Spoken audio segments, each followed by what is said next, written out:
My nephew's accidental drowning stopped feeling accidental the moment I saw the bruises on his neck. I was folding Danny's tiny Superman t-shirts when my sister Sarah called. Her voice was flat, echoing.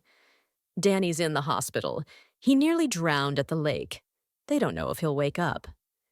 Danny was 8 and practically born with gills. Competitive swimmer, wall full of ribbons, more comfortable in water than on land. The idea of him just going under made as much sense as a bird forgetting how to fly. At the hospital, Sarah stood in a thin gown over her wet bikini, mascara streaked but weirdly composed.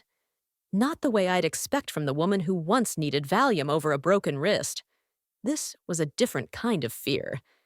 The kind you have when you're hiding something. The doctor said Danny was stable in a medically induced coma, then mentioned possible bruising on his shoulders and neck. When we went in, I saw them. Dark, finger-shaped marks on both shoulders and the back of his neck. As a former nursing student, I knew they weren't from CPR. They looked like someone had grabbed an 8-year-old and held him under. Sarah's face drained of color. She fled the room, mumbling about air. I drove to Clearwater Lake that night. The place was quiet, silver under the moon. Near the picnic tables, I found Marcus's cigarette butts. His brand, Marlboro Reds Fresh, clustered by the shore. Some had dark red lipstick on them, not Sarah's soft pink.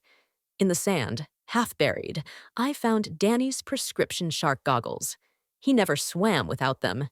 If they were on shore, someone had taken them off.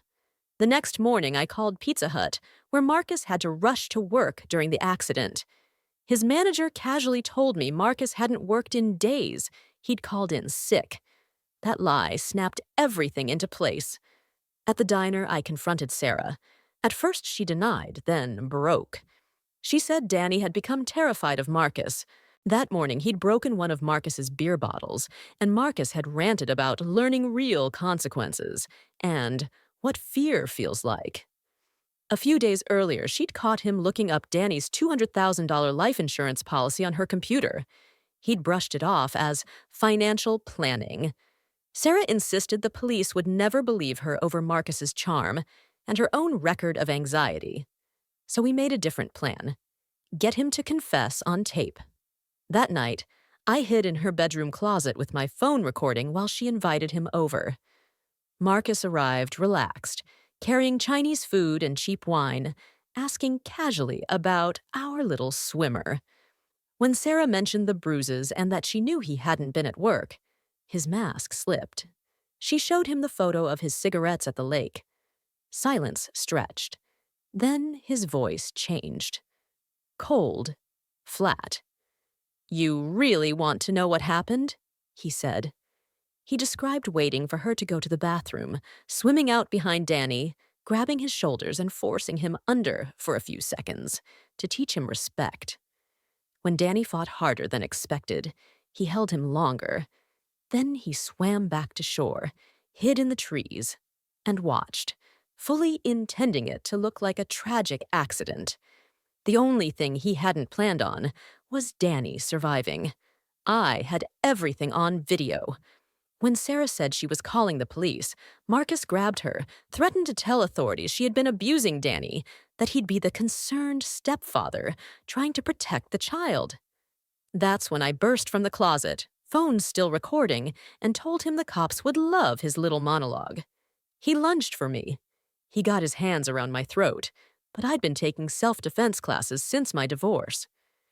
I drove my knee into his groin, smashed a ceramic lamp over his head, and dropped him to the floor, just as Sarah got through to 911. The recording was damning.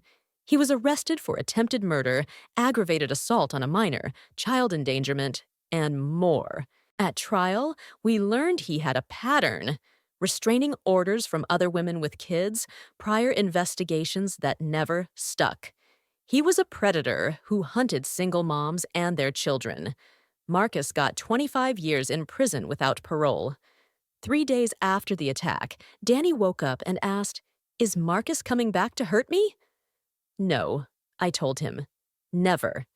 He made a full physical recovery and eventually returned to competitive swimming, though he never swims alone and never in open water.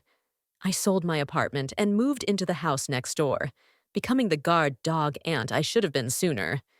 Sarah spent months in therapy, slowly understanding that being fooled by a skilled manipulator didn't make her a bad mother. It made him a dangerous monster. Years later, when Danny stood on the podium with a gold medal around his neck, he pointed at us in the stands. I want to thank my mom and my Aunt Lisa. They saved my life when someone tried to kill me. Most people thought he was being dramatic. We knew better. I learned that monsters don't always come from dark alleys. Sometimes they walk through your front door, kiss you on the cheek, and call themselves family. And I promised myself one thing: never again. Not on my watch.